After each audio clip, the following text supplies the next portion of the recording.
Vous m'entendez? Il y a un vrai bruit de fond, donc désolé si vous n'entendez pas très bien. Juste un petit point d'introduction. On a fait connaissance il y a 2 ans sur ce salon, et si aujourd'hui on présente ce projet, c'est qu'on est venu à ce salon et qu'on a pu échanger avec des entreprises à l'époque qui étaient en plein développement. Je vais laisser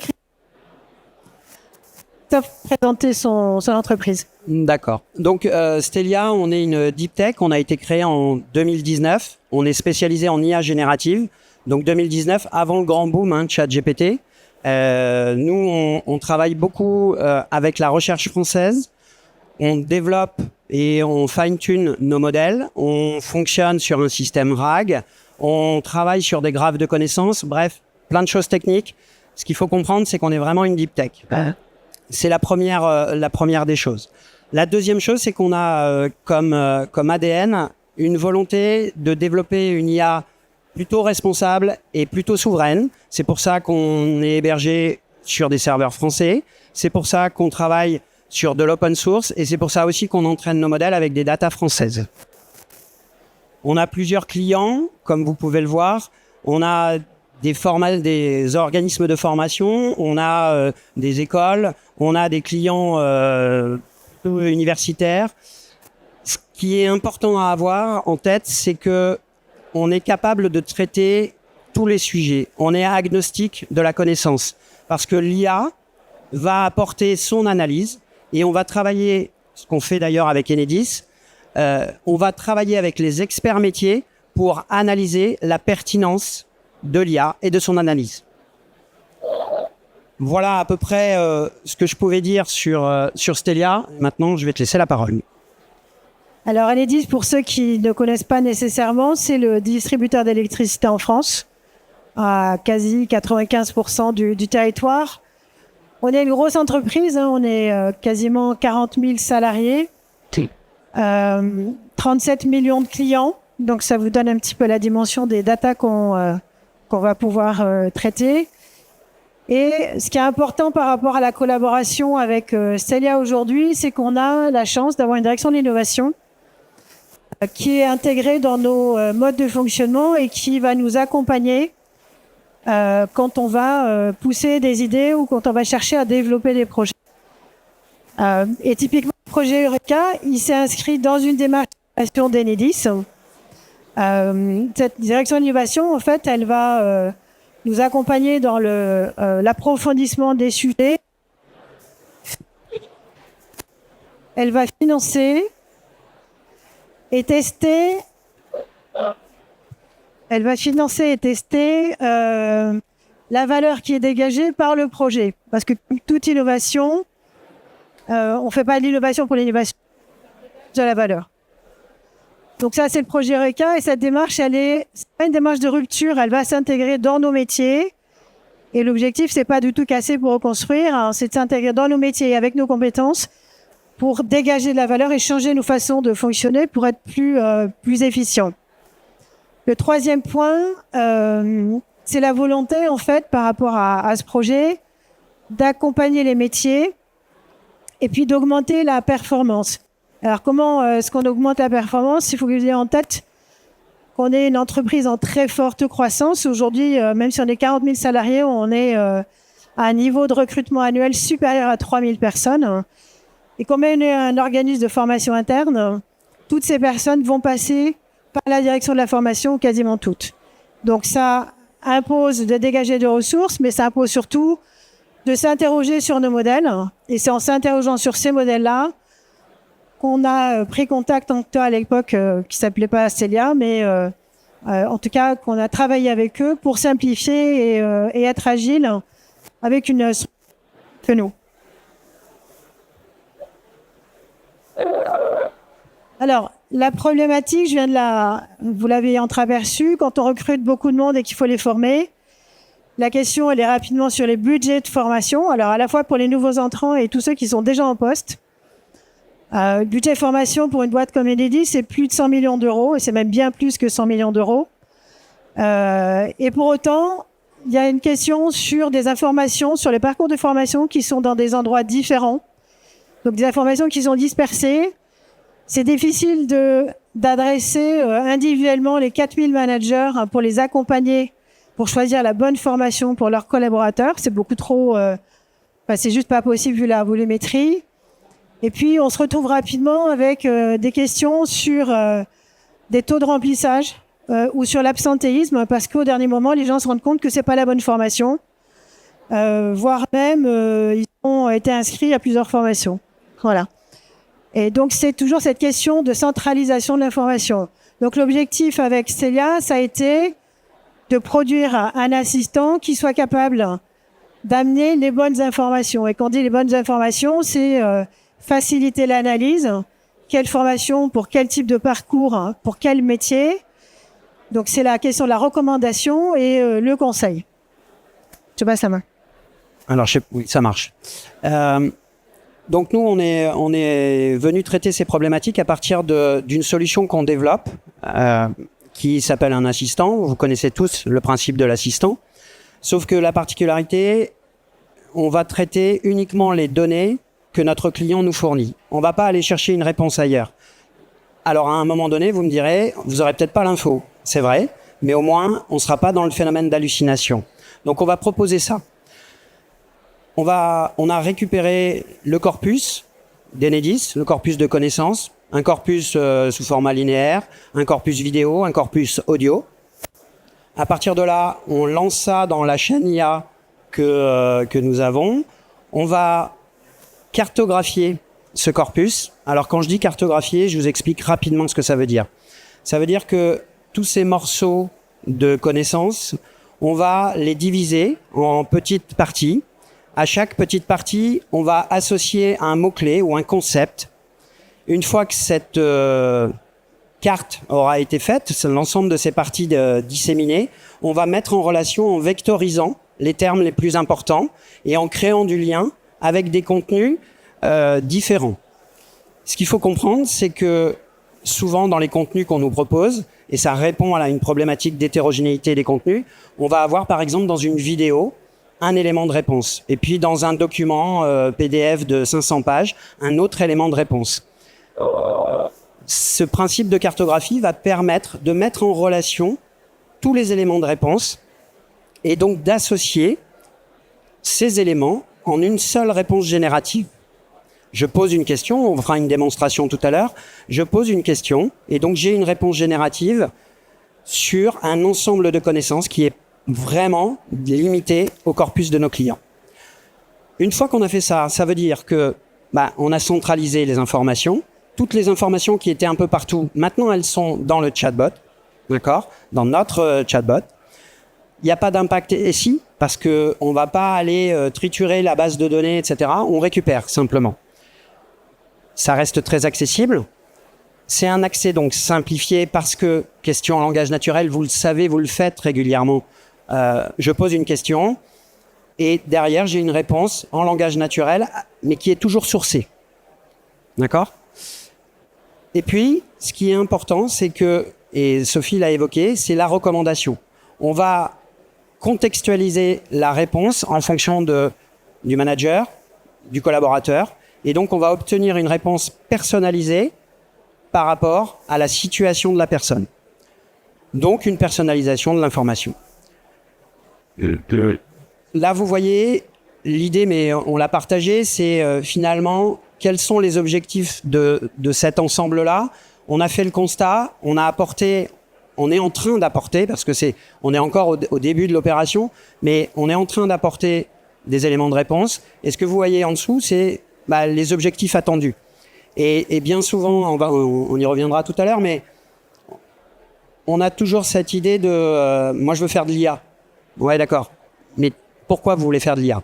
Et je crois que c'est aussi un élément important. Ouais.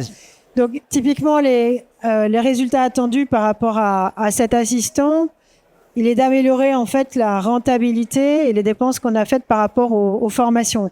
Donc ça passe par un taux de remplissage, ça passe par une baisse du taux d'absentéisme. L'autre élément, c'est d'améliorer le parcours professionnel, c'est-à-dire que une personne qui rentre dans un métier technique, quels sont les autres évolutions possibles avec ce type de compétences. Donc là, on va partir d'une compétence A à une compétence B, avec un chemin intermédiaire de formation pour pouvoir acquérir les nouvelles compétences.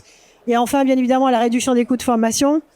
On l'a pas précisé tout à l'heure, mais le corpus en question, c'est des choses assez simples que vous avez sans doute dans vos entreprises. Ce sont des catalogues de formation, ce sont des plans pour accéder au campus.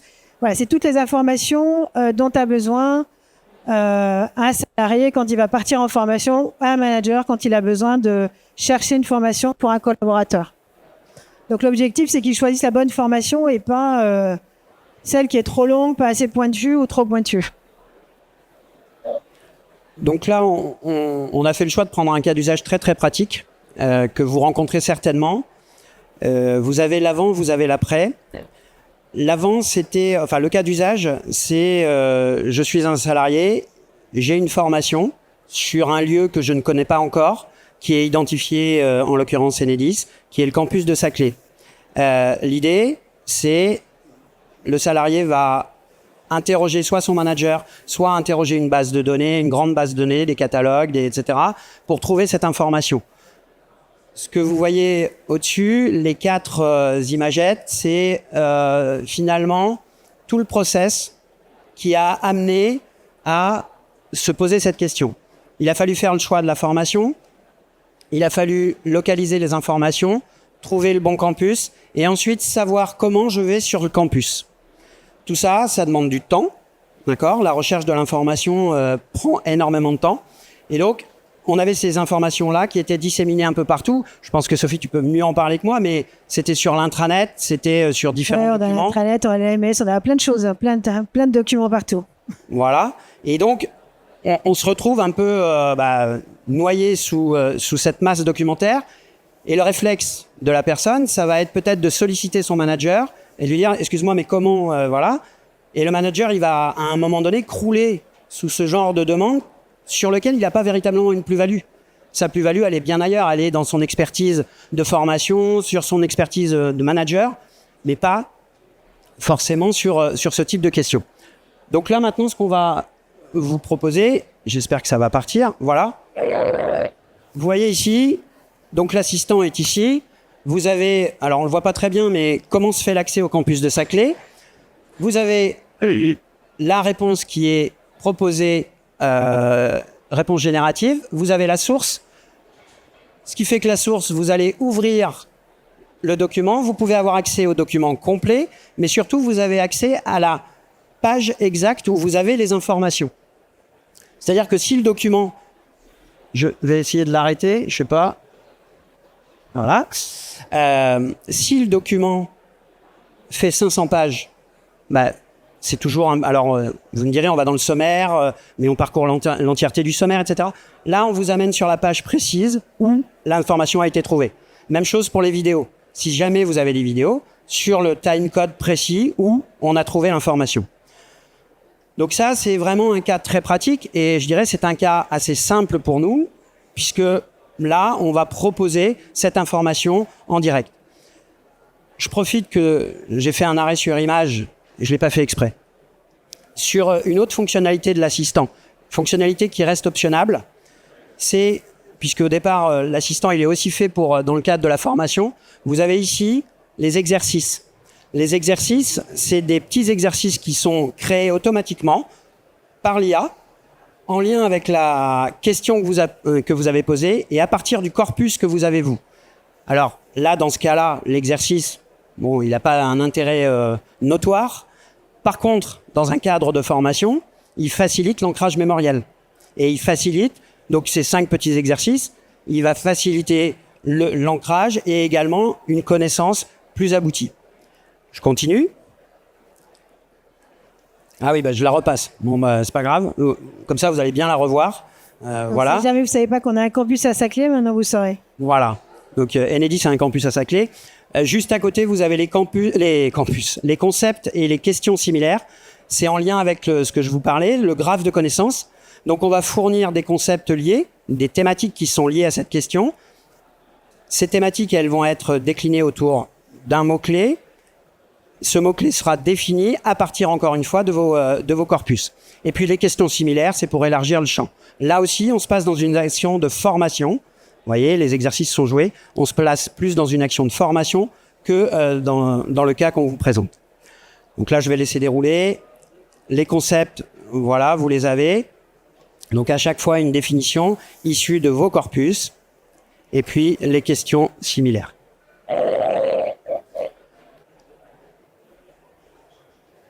Voilà. Donc, comme on vous le disait en introduction, ce n'est qu'un point de situation, une étape dans le projet. Le projet a réellement commencé il y a 6 mois. Ouais, un peu plus. Voilà. Et donc, on reviendra dans un an pour refaire une présentation pour vous dire où on en est. Mais juste, voilà le point de situation et les prochaines étapes. Alors, aujourd'hui, on en est dans la phase de validation en fait, de l'alimentation de la base. C'est la partie importante parce qu'on a fait le choix, et en tout cas, c'est une contrainte qui nous est donnée par l'entreprise, de ne travailler que sur des données qui ne sont pas confidentielles. Voilà, des données non sensibles. Donc, c'est important. C'est pour ça que vous avez le campus. Il n'y a rien de secret dans comment accéder au campus de Saclay. Le catalogue de formation, il est accessible aux 40 000 salariés. On n'est pas sur des données sensibles. Voilà. Donc, on est dans cette partie d'alimentation de la base et on a un certain nombre de bibliothèques qui correspondent à des sujets différents qui viennent s'incrémenter et on va entraîner la machine à répondre à partir du corpus qu'on a rempli, mais surtout qui répondent exactement ce qu'on souhaite. Et puis, ça va commencer à nous permettre d'identifier ce qu'on avait prévu en matière de retour sur investissement. L'autre élément, c'est la mise en pratique, parce que quand on fait des expérimentations sur de nouvelles technologies, ça permet tout simplement, moi en premier, mais à toutes mes équipes, de monter en compétence sur la façon dont ça se déroule. D'ailleurs, ils sont là. Je ne dirais pas qui c'est, mais et eux, ça les rend actifs sur ce genre de techno et ça leur fait prendre aussi le recul nécessaire pour analyser l'ensemble des points positifs et des points sur lesquels il faut être vigilant. Je te passe la main. Ouais. Sur la partie de Stelia, c'est vrai que j'ai pas dit le nombre d'employés qu'on était au début. On est 27. Donc, évidemment, par rapport à Enedis, on est un tout petit peu petit. Tout petit peu. N'empêche que cette différence-là, nous, elle nous fait grandir. Elle nous permet de mesurer ce qu'est un grand groupe. Elle nous permet de mesurer les attentes. Elle nous permet aussi, nous, de structurer certains process au regard de ce que fait Enedis. Ça, c'est vraiment des choses. Et c'est pour ça qu'on parle de co-construction, de co-développement. C'est vraiment un point important. Sur l'aspect innovation accélérée, l'idée, c'est aussi de partir des besoins.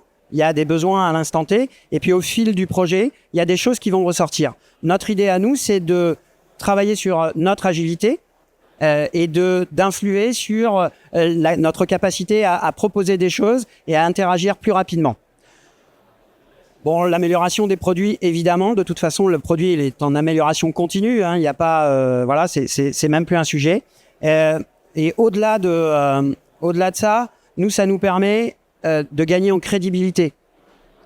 Quand une structure de 27 salariés travaille avec plus exactement un grand groupe, évidemment, nous, au-delà même notre renforcement interne, ça nous renforce en termes d'image.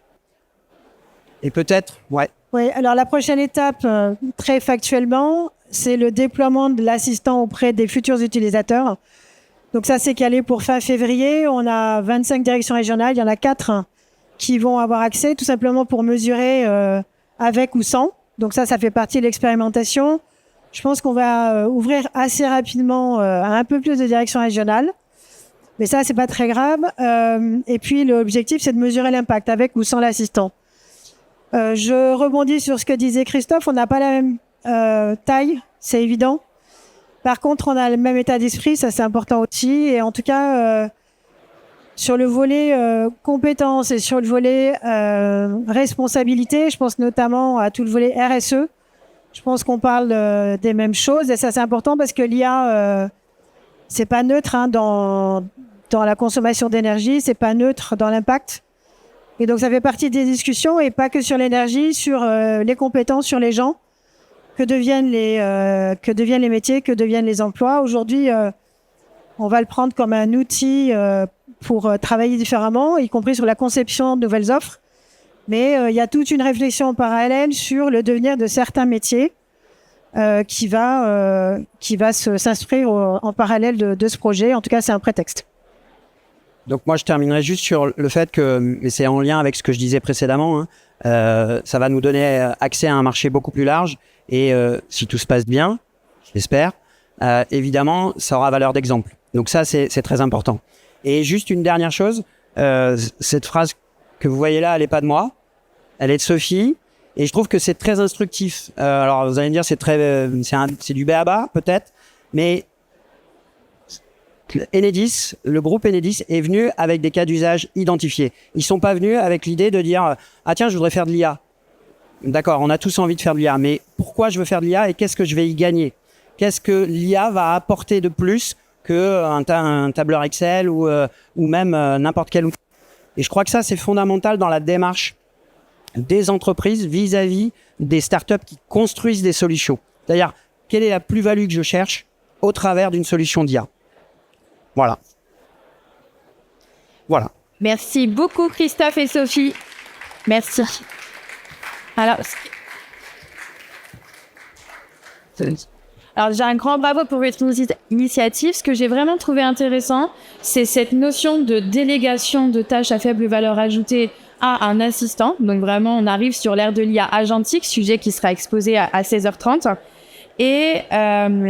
Et du coup, moi, j'avais peut-être une petite question, en attendant les questions de la salle. Cette notion de graphe de connaissances, en fait, c'est quoi les potentialités? Alors, sur les notions de graphe de connaissances, comme je vous l'ai dit, ça nous permet de cartographier un corpus de ressources, quel qu'il soit.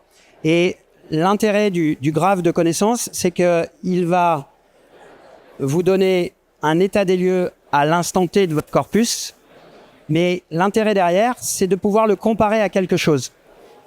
Quand je compare, par exemple, un corpus de formation, d'accord, que je cartographie, un corpus de formation, l'idée derrière, c'est de se dire, ce corpus de formation, il sert à une formation particulière dont il y a un référentiel, notamment un référentiel RNCP. Je cartographie le référentiel RNCP et je mets en comparaison les deux. Ce que vous avez fait dans vos cours, ce qu'il y a dans les cours, ce qu'il y a comme ressources, et le référentiel RNCP. Est-ce que l'ensemble des compétences attendues par le référentiel se trouvent dans vos contenus? Ça, on est capable de le faire grâce au principe de graphe. On a d'autres sujets. Ça peut être, par exemple, un salarié a des compétences, d'accord? Il souhaite se former pour progresser au sein de l'entreprise sur un métier particulier. Eh ben, on va prendre le référentiel ROM avec les compétences attendues, les compétences du salarié à un instant T, et on va matcher les deux pour trouver la bonne formation pour le faire progresser, pour le faire évoluer, ou bien tout simplement pour lui dire non, tu as encore besoin de telle ou telle expérience pour avancer.